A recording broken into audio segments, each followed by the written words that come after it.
Agencies from around the country are looking to Utah in a new program designed to help preserve our great outdoor spaces, and it all has to do with one little critter.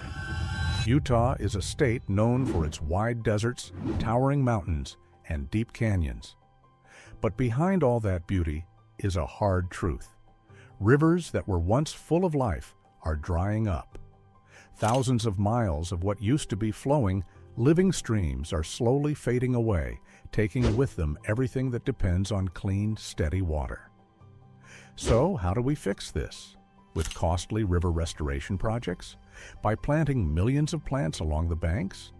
Or maybe with beavers, those smart little engineers of nature? In Utah, beavers were actually released right into rivers flowing through dry desert land. But it's tough out there. The damage caused by people and other changes has made it almost impossible for beavers to keep up. And now they're facing even harsher conditions. So what happened next?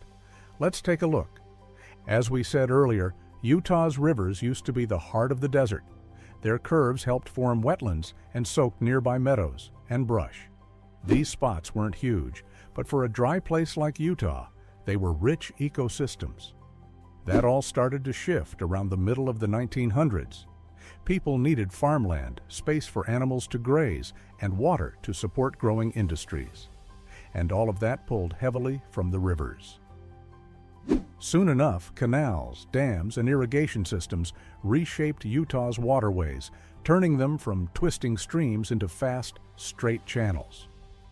The water didn't linger anymore. It rushed past, leaving little behind for the plants and animals that depended on it. But it wasn't just people who changed things. So did the climate. A study from the University of Utah found that between 1979 and 2023, the amount of snow stored in the eastern mountains dropped by 16%. And the snow now melts nearly 9 days earlier than it used to, all because winters are getting warmer. This means spring runoff is weaker, and more streams are drying out. It doesn't take much to make things worse. Just a lightning strike, an accident, or a spark, and fire takes hold. That's exactly what happened with the Milford Flat Fire in 2007.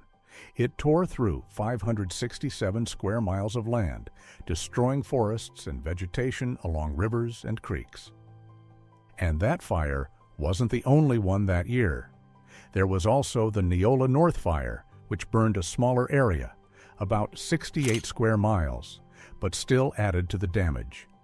Here's why that matters. After a fire, the soil loses its grip on water. Rain doesn't soak in like it should.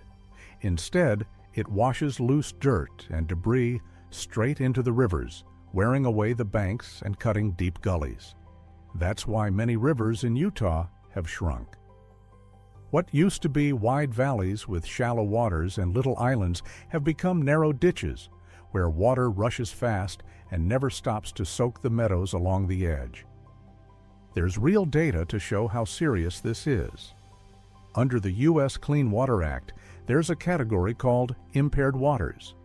That means a river, stream, lake, or pond doesn't meet the state's water quality standards or can't do what it's supposed to, like supporting fish, plants, and other wildlife.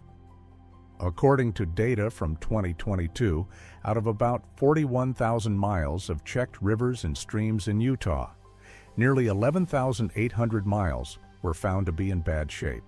That means around 28% of the state's waterways don't meet basic standards. Many of those rivers just can't support healthy ecosystems anymore. This is the Great Salt Lake. Know what's special about it? Back in 1987, it looked like this, a whole lot bigger, right? The lake is basically a warning sign showing how badly Utah's water systems are struggling. Since 1850, the water flowing into the lake has dropped by 39%. Between 1986 and 2022, the lake's water level fell by 22 feet, reaching an all-time low of 3,940 feet above sea level. Its surface area shrank from nearly 2,300 square miles to just 926. And yes, as the name tells you, the Great Salt Lake is salty. That's because it doesn't have an outlet. No rivers flow out of it, So everything that gets carried in, like sediment and runoff from farms and factories, just settles at the bottom. Over the years, so much stuff has built up that it's probably better left untouched. But as the water level keeps dropping, all that built-up gunk gets exposed, and it can end up in places it definitely shouldn't be. This is where beavers come in. Released into one of Utah's rivers, they might actually help fix things, not just for the lake, but for the broken rivers leading into it. In 2019 and 2020, scientists from the University of Utah kicked off a project to bring life back to one of eastern Utah's most damaged rivers, the Price River. Their plan? Let beavers do what they do best and carefully track the results. They picked the best beavers for the job. Each one went through a 3-day quarantine at a wildlife center, got checked for diseases, and was fitted with a microchip and a small radio tracker. That way, researchers could follow them and see what happened after release. When the beavers were finally placed in their new home, it felt like the start of something special, a river getting a second chance in the middle of the desert. But first, the beavers had to deal with some serious challenges. Utah's climate isn't kind, not to rivers and not to these furry little builders either. As soon as they reached the Price River area, the problems showed up. One of the test sites had completely dried out from the long drought. Summer temperatures stayed over 100 degrees Fahrenheit for weeks, and in some spots, even longer. And that's not all. Being moved to a new place is already stressful, but the area also has natural predators. Coyotes, bobcats, they don't care about the beaver's mission. To them, a beaver is just lunch. So sadly, a few of the released animals didn't make it, but thanks to those tiny trackers, the team could follow the ones that did survive, and some did something unexpected. A few of the beavers left the chosen restoration area and traveled up to 12 miles downstream, looking for better conditions. Even with all the challenges, the heat, the dry land, and the risks, it turned out that these little engineers still knew what they were doing. All they really needed was a few branches, or even some stones. Check out what this beaver did, rolling something that honestly had no business being part of a beaver dam. But it worked. And what came out of it was the one thing beavers are famous for building, the very thing that Utah's struggling rivers desperately need: dams. The first and most obvious effect of a dam in the middle of a riverbed is slowing down the flow. In fact, studies found that water speed can drop from around 3 feet per second to just 1 to 1.6 feet per second. And that change matters. When the current slows down, it loses its power to drag away soil and stones from the riverbed and banks. In simple terms, beaver dams help stop erosion. And erosion is one of the biggest issues for rivers like the Price River in Utah. When a dam blocks the river, water has to find a new way forward. That's when ponds start forming, called fittingly beaver ponds. In these new ponds, silt, sand, and bits of plant matter carried by the river begin to settle. Over time, this helps flatten out the riverbed. The banks level out too, thanks to rising water that slows down and drops more sediment along the sides. Remember how Utah's rivers have been turning into deep, narrow trenches? Well, the beavers working along the Price River are showing they can help reset things back to something closer to their natural state. And it doesn't stop there. As the water spreads wider, it starts to soak into the nearby ground. In places where nothing green used to grow, plants start popping up. Now, to be honest, the beaver reintroduction hasn't yet led to huge changes on this front. The reasons are simple. It hasn't been long enough, and the conditions are still really tough. But there's something we know for sure. When there's moisture, plants follow. That's already a sign of new wetlands forming. They won't be as big or lush as in wetter places, but even small wetlands bring a big boost in life. Here's how it works. Plants attract insects, and wetlands are perfect breeding spots for many of them, especially ones like mosquitoes, the kind that seem to never stop biting. But they don't get to take over. That's because wetlands also draw in the animals that eat them. Frogs, lizards, and other amphibians show up, happy to find both food and great conditions. Still water, plants, and shelter. Everything they need is right there in the ponds created by beavers. And it doesn't end there. Bigger animals follow. Birds arrive, feeding on the frogs and insects. For them, wetlands are basically an all-day buffet. Breakfast, lunch, dinner, it's all right there. So even though Utah's climate is tough and not exactly welcoming, these new wetlands are proving something powerful. Even in a dry, hard place, the homes built by beavers can become thriving spots for wildlife. Here's a fun example. The Great Salt Lake itself. Even though it's super salty, the eastern and northern edges of the lake have both freshwater and saltwater wetlands. These wetland zones are actually really important. They're home to millions of migrating sandpipers and other water birds that travel across the western U.S. We won't go into all the species here. Just know it's a very long list. And if the massive number of birds isn't enough to show how full of life this place is, keep in mind that the birds wouldn't be there if there weren't other animals too. In other words, there's food, and where there's food, there's a whole ecosystem. As part of the 2019 to 2020 project, researchers launched something that could truly change the Price River, making it greener and more full of life. And here's something cool. Beaver-made ponds don't just help the land, they also act as natural fire protection. In fact, a 2020 study, done in states outside of Utah, showed how beaver activity actually reduced the damage from wildfires. Areas with beaver ponds stayed noticeably greener during the fires. This was backed by an index called NDVI, which basically measures plant cover. The study found that places without beavers saw NDVI drop 3 times more than areas with active beaver ponds. That's a big difference, and if you thought that was the end of the benefits, there's even more, especially for the Great Salt Lake. Like we mentioned earlier, beaver dams slow down water and create ponds. This spreads the water out and holds it in place much longer. Instead of water just racing down a stream, it stays put, seeps into the ground, and helps refill underground water sources. This process helps raise the groundwater levels in the surrounding floodplain areas. It's kind of like turning the stream into a natural sponge that stores water. For example, research in Colorado found that within about 164 feet of a beaver dam, the groundwater level rose by 3 to 5 feet. That might not sound like a huge change, but remember, a single dam is rarely alone. Usually, there are a bunch of ponds and dams working together.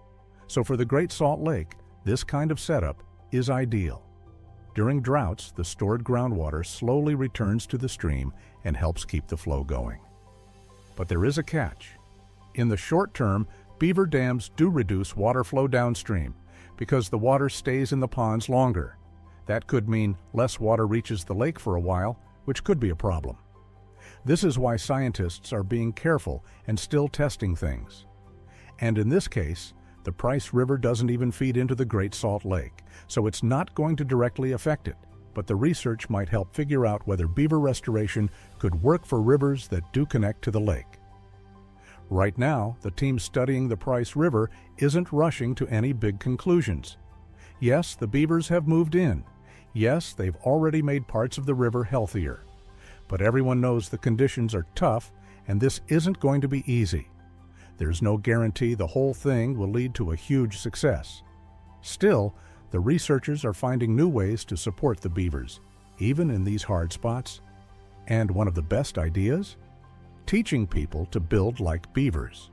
Not literally turning people into beavers, but having them step in and build structures the same way beavers do.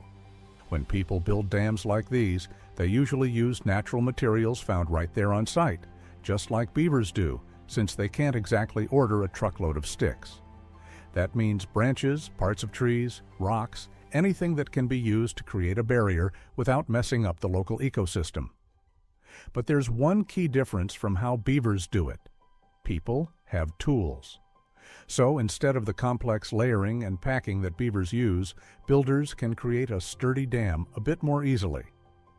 Usually, they start by driving wooden posts straight into the riverbed, then weaving smaller bendable branches between them.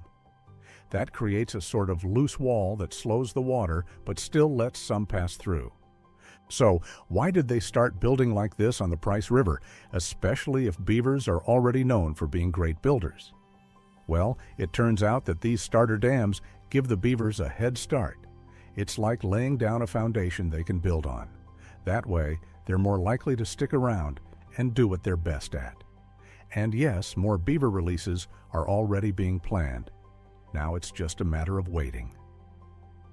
Projects like this always take time, but they help us see just how much beavers can change a place that's been damaged or dried out.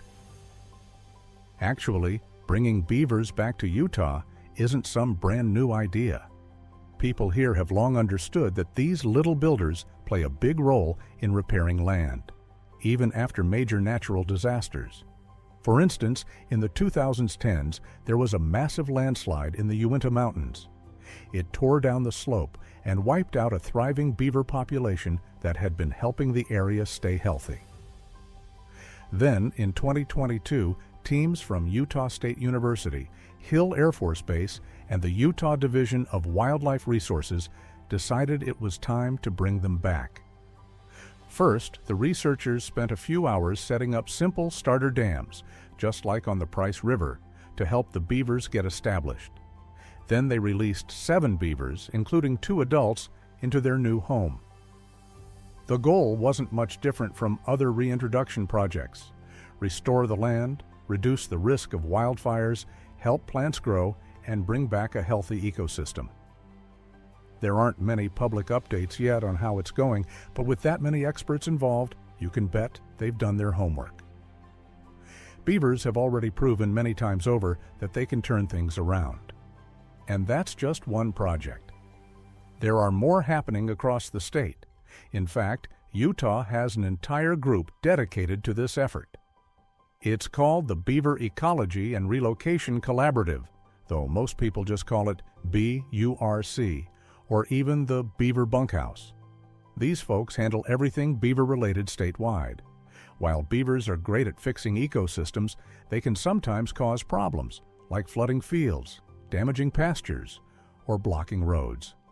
That's where BURC steps in. The team captures beavers that are being a little too helpful in the wrong spots. Then they bring them to a special quarantine cabin, where each animal gets a health check and any needed vaccines. Once they're cleared, the real journey begins, not to a zoo, but to rivers that are dried up, eroded, and in need of some serious help. In these forgotten stretches of land, the beavers finally get the chance to do what they're built for, without bothering farmers or towns. But Burke doesn't just drop beavers off and walk away. They carefully track each beaver family, where they build, which trees they prefer, and how many can safely live in one area without overdoing it. And in the end, that's what really matters, bringing rivers back to life in a way that works for both the beavers and the people. If you enjoyed this story and want to see more about the amazing ways nature fights back, don't forget to like, share, and subscribe. Your support helps us keep telling these stories, ones that give us hope for the land, the wildlife, and the future.